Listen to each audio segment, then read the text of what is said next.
Muito bem. Então, antes de fazer a introdução à reflexão do Evangelho, a leitura de hoje, né, de Efésios, capítulo 2, já nos dá uma introdução nesse texto, já dizendo assim no versículo 2 seguintes, né? Não sois hóspedes nem peregrinos, mas sois concidadãos dos santos e membros da família de Deus, edificados sobre o fundamento dos apóstolos e profetas, tendo por pedra angular o próprio Cristo Jesus. É nele que todo edifício, harmonicamente disposto, se levanta até formar um templo santo no Senhor. Então essa introdução aqui já nos mostra e já lança luzes diante, muitas vezes, de situações da vida, desvios, outras coisas. Durante o versículo 20, edificado sobre o fundamento dos apóstolos e profetas, tendo por pedra angular o próprio Cristo Jesus. Então aqui temos um centro agora da nossa reflexão e também da nossa caminhada como cristãos. Repito, versículo 20. Edificado sobre o fundamento dos apóstolos e profetas, tendo por pedra angular o próprio Cristo Jesus. Então, a partir daqui agora, eu quero entrar nesse evangelho riquíssimo hoje, que vai nos trazer alguns pilares, alguns pontos para a nossa reflexão. Então, nessa introdução, né, desse grupo que agora acompanha Jesus Cristo, o primeiro ponto, e o mais próximo, foi a escolha e a formação dos 12 apóstolos, saído do meio dos discípulos. A diferença entre discípulo e apóstolo quer dizer que o discípulo se refere a um aprendiz, um seguidor, praticamente um praticante dos ensinos do mestre. Agora, os apóstolos, do grego, né, que vai dizer apóstolen, significa aquele que é enviado, mensageiro ou embaixador, aquele que representa quem o envia. Então, o apóstolo tem essa finalidade, significa aquele que é enviado, mensageiro ou embaixador, aquele que representa quem o enviou. Então, eles foram escolhidos, selecionados por Jesus após o próprio Jesus ter passado uma noite inteira em oração a Deus. Imagina, se Jesus passou uma noite inteira em oração a Deus, imagina nós, então. Como é que está a nossa oração, né? Às vezes aquela oração rapidinha, né? Faz da prece da mesa. Jesus é joia, abençoa essa boia. Você acredita nisso? Né? Uma oração meio da preguiça, assim, sai meio correndo a coisa, né?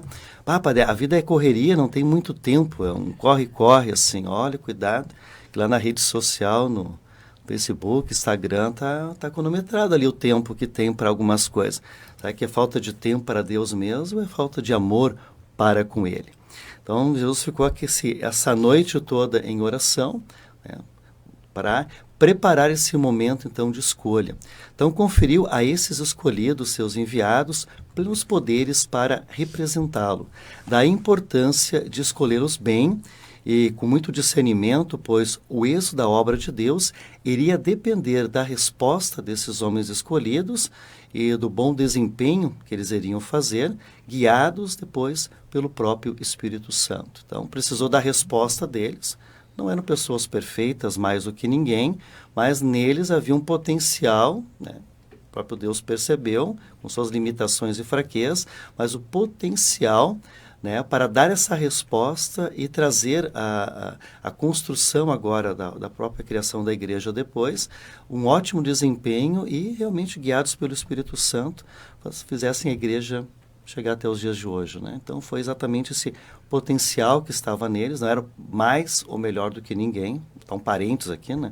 Não criar rótulos, né? Mas havia neles um potencial, e esse potencial foi importante. Aliás, a obra de Deus precisa também da nossa resposta, dar o sim para Ele. Limitados e fracos nós somos, mas a partir do sim agora, a força de Deus vai chegar, vai nos capacitar e ela que vai nos conduzir. Então os discípulos eram um grupo mais amplo, né? Composto por todos quantos aderiram a Jesus e se esforçavam para conformar suas vidas com os ensinamentos do Mestre. Os discípulos do Senhor distinguiam-se dos discípulos dos rabinos. Eram instruídos pelo comportamento do Mestre, Jesus, que ensinava com palavras e com seu exemplo. Ideologias, partidos, casuísmo e teorias não tinham sentido na escola do discipulado de Jesus e muito menos dentro do projeto do reino de Deus. Quem não se alicerçava na mentalidade, que se alicerçava melhor na mentalidade do mundo e que rebate as coisas de Deus pela instrumentalização oficial no pecado. Então, temos que fazer um parênteses aqui, essas ideologias, partidos, casuísmos e teorias não tinham sentido na escola e nem pertenciam ao discipulado de Jesus e muito menos dentro do projeto do reino de Deus. Essas realidades se alicerçavam na mentalidade do mundo, que rebatia e continua rebatendo as coisas de Deus, fazendo uma instrumentalização oficial do pecado. Hoje nós vemos isso muito, né? O pecado hoje está instrumentalizado, né? É tabu, coisa assim, mas pelo outro lado, você está vendo como a sociedade está vivendo essa realidade. Se olhar claramente, ela instrumentalizou isso como algo bom, né? O que era errado passou a ser certo, o que é certo agora passou a ser errado. Houve uma mudança de valores, uma mudança com preço muito caro. Hoje as pessoas ligam a televisão, abrem a internet ali, acessam, ficam horrorizados com o que acontece no meio social, a violência, a injustiça, a corrupção, a maldade, o que um ser humano pode fazer com o outro, enfim, até mesmo com a própria natureza. O ser humano, independente, se não trabalharmos esse ser humano, nada pela frente resta. Ele é capaz de realmente ser um instrumento destrutivo. E esse chamado hoje da graça de Deus é também para fazer uma grande mudança. E a sociedade hoje está pagando um preço muito caro. Quando expulsou Deus já na sociedade moderna, já escola, universidade, bobagem. Bíblia, religião, coisa, isso é tabu, isso infelizmente não tem nada a ver. E hoje na contemporânea o fruto que estamos colhendo, digamos assim, dessa realidade é lamentável. Eu conversava com uma mãe só para ter uma ideia do ponto que chegou a coisa, né? Como Deus foi expulso, vamos agora, liberdade total, né? Vamos curtir a vida, né? Uma família que eu atendi, que o filho tentou tirar a vida, né? O jovem tem 16 anos, psiquiatra que atendeu a família, isso foi numa quarta-feira. De segunda a quarta, só esse psiquiatra, nesse local, atendeu 22 casos. O dessa senhora, dessa família, era o 23º, de segunda a quarta. Ainda tinha de quarta a sexta ainda. Ele atendeu 22 casos, só este, de jovens que tentaram tirar a sua vida. 22 casos, de segunda a quarta, naquela semana. Agora não sabemos se nas outras semanas isso vai fazer 2 meses. Então fica uma pergunta. Tiramos Deus da mente, do coração, tira a Bíblia, tira a igreja, tira tudo. Não existe nada, é tudo bobagem. O que colocaram no lugar? Deveria então estar melhor a coisa. Você deveria abrir o jornal, ligar a sua televisão e as coisas estão mar de rosa, porque o problema era Deus antes, né? Era bobagem, era tabu, tudo. Deveria estar ótimo as coisas. E pelo contrário, não. Né? As clínicas estão lotadas de pessoas estressadas, pessoas com depressão, com doenças modernas agora, né? O que está acontecendo por trás de tudo isso, né?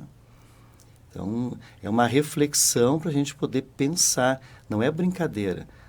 Em 3 dias, 22 jovens tentaram tirar a vida, 23 com dessa senhora, dessa família.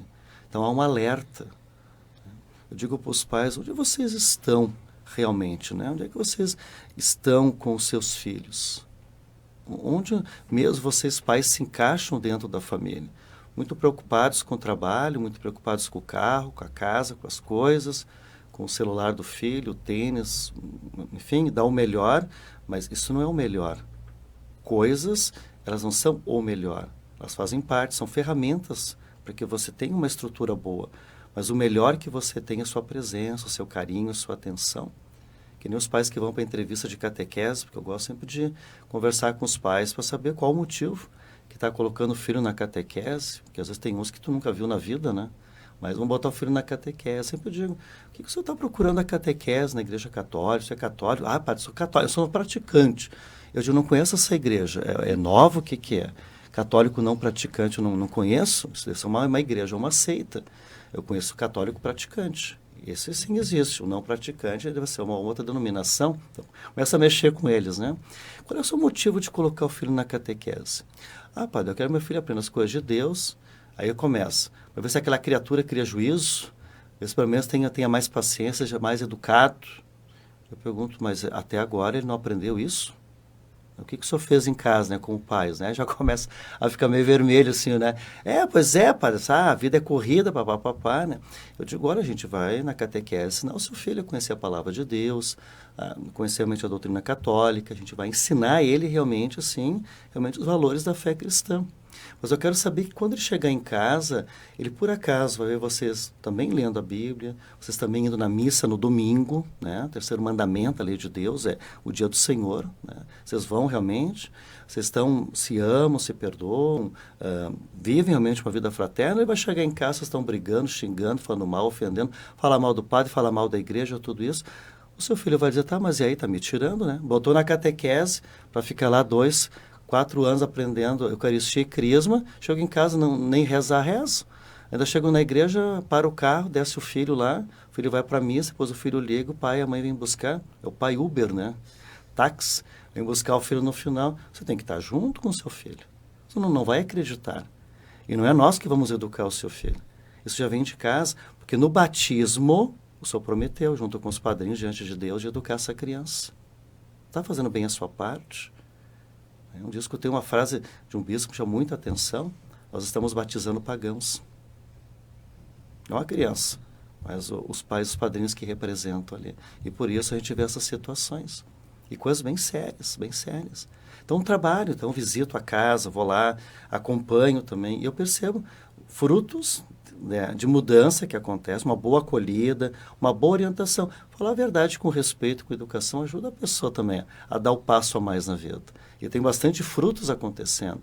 Infelizmente, o outro lado, quando a coisa começa a ter o comprometimento, a coisa assim, já se afasta da catequese, já não vai mais. Ah, não, tem que ir na missa, dá muito trabalho, é muito complicado. Aí você olha-se lá na escola, que acontece com o filho também, né? Bem complicado.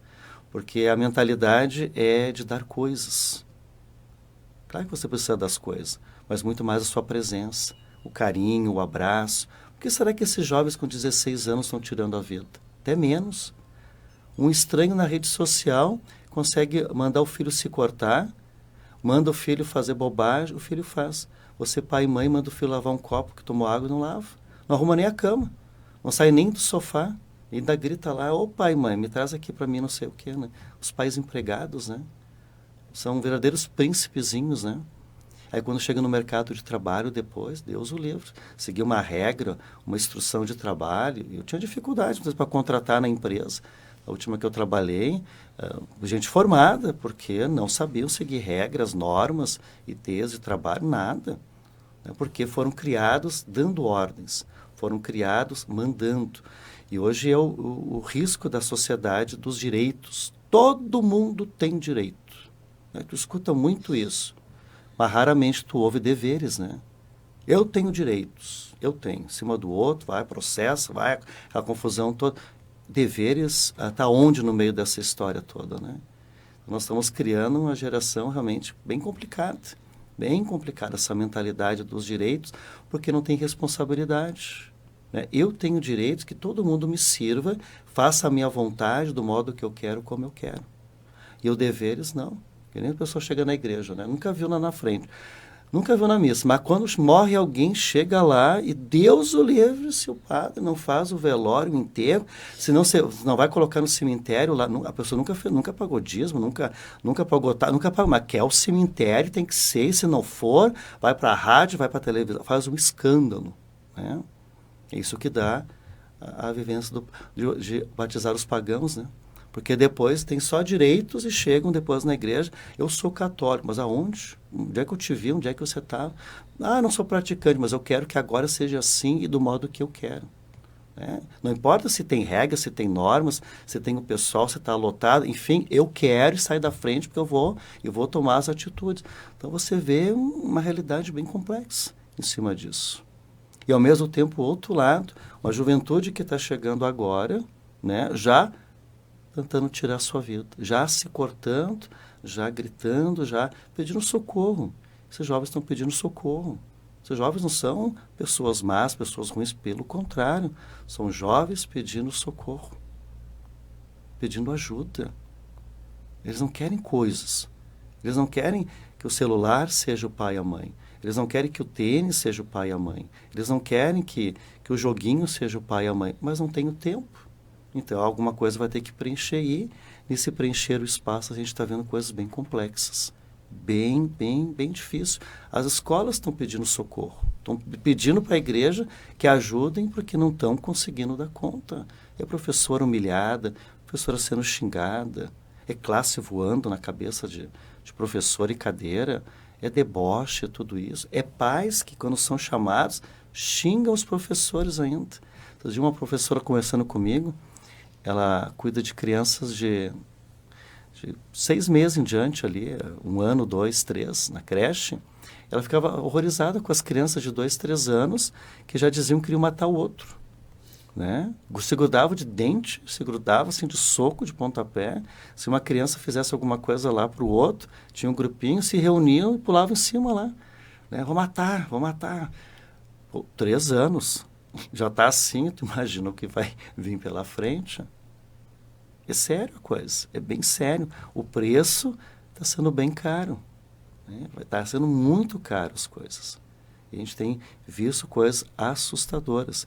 Então, hoje o texto ele vai nos falar de um chamado, vai nos falar de uma missão, de fazer uma grande mudança, né? Então, temos que começar a fazer também a nossa parte. Então, eles foram escolhidos e selecionados por Jesus, para o próprio Jesus, né, naquela noite de oração. Então, foi algo muito bem preparado, muito bem escolhido. Pessoas que foram selecionadas não porque eram melhores, como eu falei anteriormente, mas porque dentro do coração delas tinha um grande potencial para fazer com que essa obra do reino de Deus realmente tivesse um bom êxito e aqueles que foram sucedendo eles, fossem sucedendo eles melhor, pudessem continuar esse trabalho, pudessem continuar essa missão, sempre guiados, é claro, pelo Espírito Santo. Se a igreja fosse coisa humana, já tinha terminado há muito tempo, mas é o próprio Deus que sustenta e que continua convidando e chamando pessoas de boa vontade que queiram fazer a diferença. Então, os discípulos, como eu falei, era um grupo muito amplo, né, de pessoas que estavam agora seguindo Jesus, que estavam buscando Ele, que se distinguiam dos discípulos, dos rabinos, porque Jesus tinha uma mensagem, uma proposta muito diferente, muito maior ainda. E essa mensagem de Jesus, ela tinha a palavra que ele ensinava, mas as atitudes dele comprovavam. Diferente desses rabinos que falavam, né, aquele ditado, faz o que eu digo, mas não faz o que eu faço. E continua até hoje, né, em muitos. Faz o que eu digo, mas não faz o que eu faço. Então as pessoas, e realmente, uma crise que se percebe muito na igreja hoje é a falta do testemunho. Não adianta falar bonito se as tuas atitudes não são iguais. Se aquilo que tu fala e tu ensina, as tuas atitudes não comprovam. Por isso que os seguidores de Jesus cresciam cada vez mais e irritavam os outros. Porque o que ele pregava, o que ele fazia. E isso nós temos que ter muito na nossa vida hoje. O testemunho de vida. Estou sendo coerente realmente, estou fazendo bem a minha parte como cristão. Aquilo que eu mostro para os outros, aquilo que eu prego, que eu ensino, os grupos, enfim, nós também padres, enfim, nós pertencemos ao clero, fazemos realmente a nossa parte. Eu falo como cristão católico, né, batizado mesmo. Eu estou sendo realmente um testemunho, estou sendo um sinal dentro daquilo que Deus me confia, me chama. Eu fui chamado, o batismo já começou o chamado na minha vida. Muitos são chamados, poucos escolhidos, né? Uma pessoa perguntou, padre, mas e aí, tá, chamou e depois escolheu só um grupinho? Não, a tua resposta ao chamado. Se você der um sim generoso, você deixa de ser o chamado para ser o escolhido. Você que vai dizer em qual lugar tu quer ficar, só no chamado ou quer ficar agora no escolhido. Você que vai dar o teu passo. Então, hoje, essa realidade, ela vai do mundo, ela vai assim, estragando, ela foi instrumentalizando, né, o próprio pecado hoje, onde eu parei anteriormente, né? Vai instrumentalizando essa realidade como algo normal, né? Que é o próprio relativismo, que realmente assim, tem destruído a própria família, os próprios jovens, a própria vida das pessoas. Tem, infelizmente, levado um caminho de derrota e de fracasso.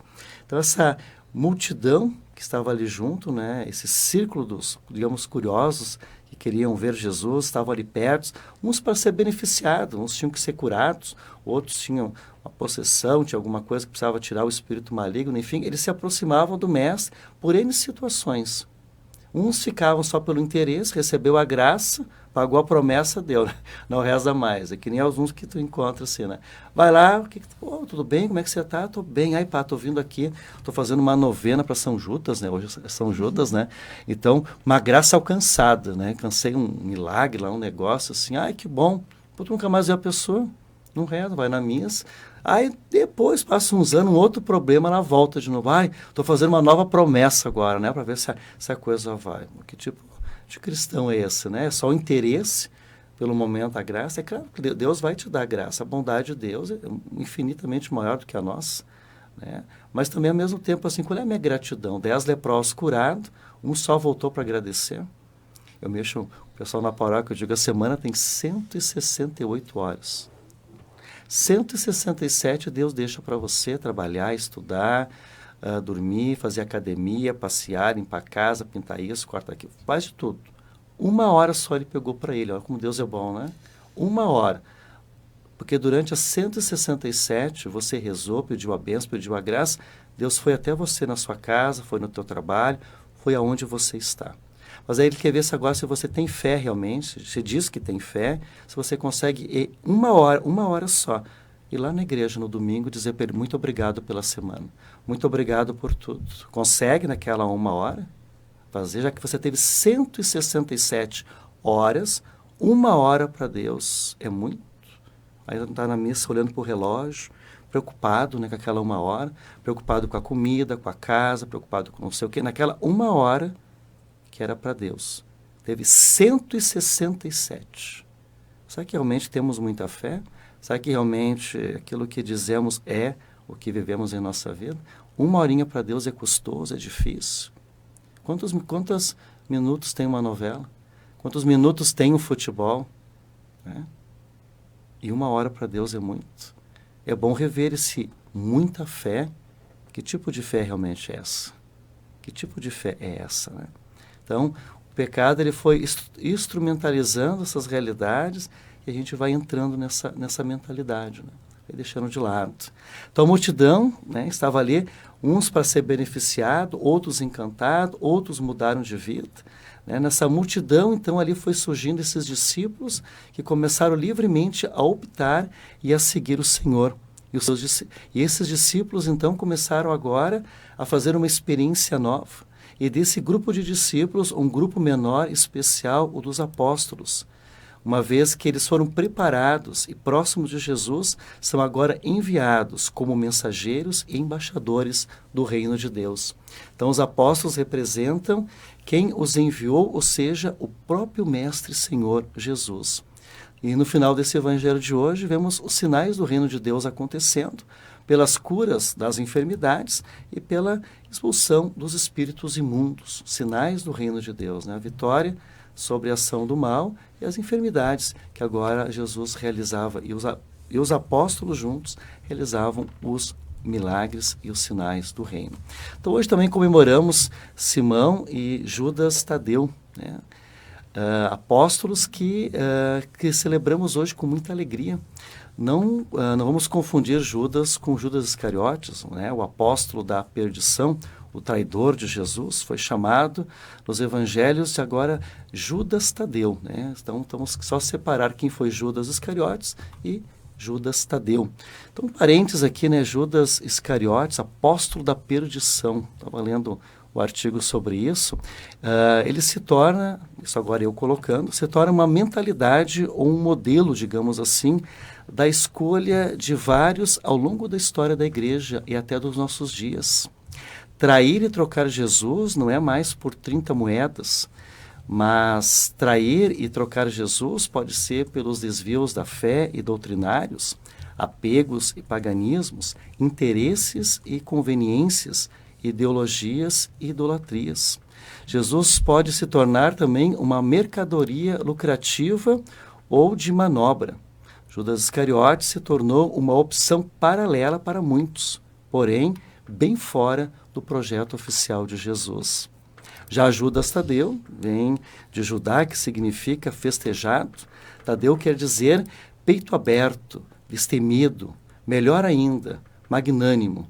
Era natural de Caná da Galileia, na Palestina, filho de Alfeu, também chamado de Cleófas e também de Maria Cleófas, ambos parentes de Jesus. O pai era irmão de São José, a mãe prima irmã de Maria Santíssima. Portanto, Judas era primo-irmão de Jesus, irmão de Tiago, chamado menor, também discípulo de Jesus. Na Bíblia é citado pouco, mas de maneira importante. No Evangelho de Mateus, vemos que Judas Tadeu foi escolhido por Jesus, enquanto nas Escrituras de João, ele é narrado mais claramente. Na ceia, Judas Tadeu perguntou a Jesus: Mestre, por que razão deves manifestar-se a nós e não ao mundo? Jesus respondeu-lhe que a verdadeira manifestação de Deus está reservada para aqueles que o amam e guardam a sua palavra. Então aqui está agora aqueles que se tornam escolhidos, estão próximos e seguem o Mestre. Também faz parte do Novo Testamento a pequena carta de Judas, a qual traz os fundamentos para perseverar no amor de Jesus e adverte contra os falsos mestres. Após ter recebido o dom do Espírito Santo, Judas Tadeu iniciou sua pregação na Galileia, realizou inúmeros milagres em sua caminhada pelo Evangelho. Depois foi a Samaria e, próximo do ano 50, tomou parte no primeiro concílio em Jerusalém. Em seguida, continuou a evangelizar na Mesopotâmia, Síria, Armênia e Pérsia, onde encontrou Simão e passaram a viajar juntos. Conta a tradição que percorreram juntos as 12 províncias do Império Persa, nos quais converteram muitos pagãos. Ainda segundo esta fonte, os 2 apóstolos foram torturados e mortos no mesmo dia por pagãos perseguidores.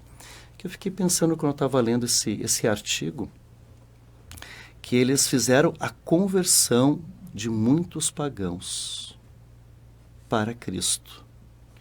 E hoje nós vemos uma inversão, né? Eu não falo de Cristo, eu deixo como está. E é lamentável isso. Isso é uma profunda traição. Não só o Evangelho, não só o chamado a ser cristão, mas é muito sério isso. Não que você vai falar mal dos outros, mas eu oficializo uma realidade contrária, como se fosse a minha fé, como cristão. Isso é sério. E esses homens, e a história da igreja está marcada por pessoas que foram exatamente perseguidas e mortas por causa do testemunho de Jesus Cristo. Nós estamos repaganizando com nossa mentalidade e atitude, mesmo sendo cristãos. Nós estamos absorvendo a mentalidade do mundo, nós estamos absorvendo ideias bem contrárias do Evangelho e estamos recolocando novamente na mente e nos corações, por falta de testemunho, idealmente assumir com compromisso a fé cristã, estamos colocando um paganismo novamente, né, na vida das pessoas. Isso é muito sério, isso é muito comprometedor depois diante de Deus. Muito delicado isso. Por isso a igreja mantém, porque essas pessoas morreram e derramaram sangue por causa disso. E Cristo também foi pregado e crucificado por causa disso. Temos que lembrar muito claramente isso, para não fazermos a idolatria do paganismo o modelo da fé pseudo-cristã. Por isso a igreja manteve a mesma data para as 2 homenagens. Ao certo, o que sabemos é que o apóstolo Judas Tadeu tornou-se um mártir da fé, pelo testemunho da fé, isto é, morreu por amor a Jesus Cristo. Por aqueles que não aceitaram Jesus Cristo, não aceitaram a sua mensagem e queriam manipulá-la. É muito profundo e muito sério hoje. Nós temos que tirar o folclore das celebrações de bênçãos e graças e outras coisas mais, e começar a aprofundar mais a história. Começar a aprofundar mais o testemunho de vida daquela pessoa, como eu falei. Não basta fazer uma novena, fazer uma promessa de uma vela do tamanho da pessoa e não vive a fé cristã. Isso é paganismo.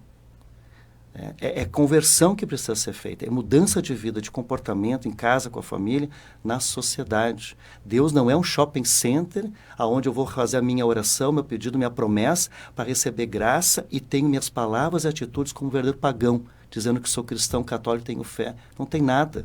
Você vive como um pagão. Você tem que realmente fazer a sua promessa, fazer o seu pedido, mas viver como cristão em casa. Viver com atitude, com gestos, no trabalho, na escola, no teu dia a dia, ser uma pessoa justa, responsável, comprometida, não injusta, não uma pessoa corrompida, não uma pessoa que as suas atitudes são escandalosas. Deus está convidando a mudança. E essa pregação desses homens foram realmente de testemunho, homens e mulheres, ao longo da história da igreja até nossos dias de hoje, homens e mulheres que fizeram diferença, que foram fiéis, não se desviaram, não criaram atalhos na fé, não inventaram coisas para viver a fé. Viveram profundamente. Então a pregação deles, a pregação de São Judas e seu testemunho eram tão intensos que os pagãos se convertiam. Sacerdotes pagãos furiosos mandaram assassinar o apóstolo a golpe de bastões, lanças e machados. Tudo teria acontecido no dia 28 de outubro do ano de 70. Então aqui é sério isso. A pregação e o seu testemunho eram tão intensos que os pagãos se convertiam. Agora os outros que se usavam, da realidade religiosa e outras coisas, aqui sacerdotes pagãos, furiosos. Sacerdotes aqui não padres, só para, mas de outros credos. Furiosos, mandaram assassinar o apóstolo, a golpes de bastões, lanças e machados. Então, que a gente faça uma profunda reflexão da vida. Então, os restos mortais guardados primeiro no Oriente Médio e depois na França, agora são venerados em Roma, na Basílica de São Pedro. Considerado pelos cristãos o santo intercessor das causas impossíveis. Foi a partir da devoção de Santa Gertrudes que esta fama ganhou força no mundo católico. Então veja que testemunho bonito. Eu digo assim que essa intercessão das causas impossíveis, não sei só das coisas materiais ou situações de doença, mas que seja da conversão. Eu quero só frisar bem isso. Você vai pedir uma graça, tranquilo, mas que peça realmente a graça de mudança. Em vez de você lá, fez uma promessa, padre, vou caminhar lá 10 quilômetros. Tudo bem? Você caminha 10 quilômetros, quando volta para casa, você está amando mais, você está perdoando, você está vivendo a fé, está realmente sendo fiel à tua família, está fazendo a coisa certa. Porque caminhar 10 quilômetros é fácil, eu quero ver tu caminhar na tua família. Dia a dia fazer a mudança. Padre, mandei uma vela do meu tamanho, assim, uma promessa que eu fiz. Sim. E a vela queimou lá, tudo bem. E você mudou de vida? Você, por acaso, se deixou acender também com uma vela viva do fogo do Espírito Santo? Você colocou mais amor, mais carinho, mais dedicação na sua vida? É fácil fazer negócio com Deus. Então, você fizer a sua promessa, fizer um pedido para uma doença, uma enfermidade, não faz coisas, mas oferece a Deus a mudança. Vou mudar de vida, vou ser melhor, vou ser um bom pai, uma boa mãe, um bom filho, vou ser melhor, vou ajudar quem precisa, vou me colocar à disposição lá na igreja. Eu nunca vi ninguém fazer uma promessa, recebi uma graça alcançada, padre, então eu vim ser catequista. Não, né? É a coisa mais rápida, né? Eu paguei lá, tá pronto, né? Ganhei uma graça alcançada, padre, vim limpar a igreja. Não, também não, né? Ganhei uma graça alcançada aqui, eu quero trabalhar no conselho, uma pastoral social, eu quero me dedicar. Eu não vi, pelo menos até hoje, ninguém dizer que fez uma promessa, ganhou uma graça e se colocou a serviço, né? Isso é ingratidão para com Deus. Os 10 leprosos, foram curados os 10, um só voltou para agradecer. E agradecer não é fazer essas coisas, é mudar de vida, é se colocar como cristão e fazer a diferença. Que tal o segredo disso, né? Que a gente possa fazer a nossa parte. Então, Santa Gertrudes, né, teve esse impulso. E como é que veio isso? Na biografia dela, ela relata que Jesus lhe aconselhou invocar São Judas Tadeu, né, até nos casos mais desesperados Depois disso, aumentou o número de devotos ao seu poder, ao pedido a ele, né, de resolver as causas que aparecem sem solução. E diz a tradição que há um devoto que tenha pedido a sua ajuda e não tenha sido atendido. Não tem relatos de quem tenha pedido alguma coisa e não tenha ganhado isso, né? Então, a festa de São Judas Tadeu é celebrada aqui no dia 28 de outubro, tanto na igreja ocidental como na oriental, e aqui no Brasil é um evento que altera toda a rotina do nosso país, né? Pois são multidões de católicos que querem agradecer e celebrar o querido santo, apóstolo, e padroeiro de muitas igrejas. Simão é talvez o mais desconhecido dos apóstolos, aliás, na Bíblia, mesmo recebeu apelidos para ser diferenciado de Simão Pedro. Ele é chamado de Simão, o cananeu, pelos apóstolos Mateus e Marcos. Alguns estudiosos cristãos entendem que esse cananeu pode ser uma referência a Canaã, a terra de Israel. Mas quando Lucas, no seu evangelho, o chama de Zelote, parece querer indicar que Simão pertencia ao partido judeu radical que tinha o mesmo nome. Os radicais zelotas pregavam a luta armada contra os dominadores. Sabe-se que Simão, com todos os outros apóstolos dos primeiros tempos do cristianismo, depois do Pentecostes, percorreu caminhos, pregando o evangelho sem nada levar consigo. Operou muitos milagres, curou enfermos, limpou leprosos e expulsou espíritos maus. Então, que Simão e São Judas Tadeu interceda por nós hoje sempre, que a nossa resposta para Deus seja não do chamado, mas do escolhido. E que eu não faça com Deus um shopping center, né? Eu vou lá, pago pago uma coisa e recebi a graça, então estou pagando por ela. Não. Ofereça a Deus um coração novo, uma mentalidade nova, se coloca como cristão que testemunha a fé. Martin Luther King diz assim: eu não tenho medo do grito dos maus. O mal está gritando por aí afora, o pessoal da corrupção, da injustiça, da maldade, das drogas, dos vícios, de tanta coisa ruim que a gente vê, está gritando por aí. Mas o mal, o medo que ele tinha era do silêncio dos bons. Ah, padre, eu sou muito bom, tenho muita fé. Nossa, padre, mas aonde que tu faz essa fé acontecer? Você ajuda aonde na igreja? Ah, não, padre, eu vou só na missa, pago o meu dízimo, quando paga, né? Ainda reclamo. Mas eu não assumo nada. Eu vou para a praia, eu vou para o sítio, eu tenho compromisso, eu tenho isso, não tenho tempo. Não dá, padre. É o silêncio dos bons. Silêncio da preguiça, do comodismo, da desculpa. Mas é o primeiro depois na rede social sair lacrando, né? E critica, e xinga, e ofende, fala mal.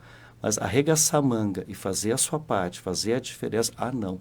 Não posso, não tenho tempo. Mas não há nenhum final de semana por mês não pode oferecer para Deus. Tem que estar sempre indo para a praia, sempre indo para o sítio, sempre estar ocupado com tudo.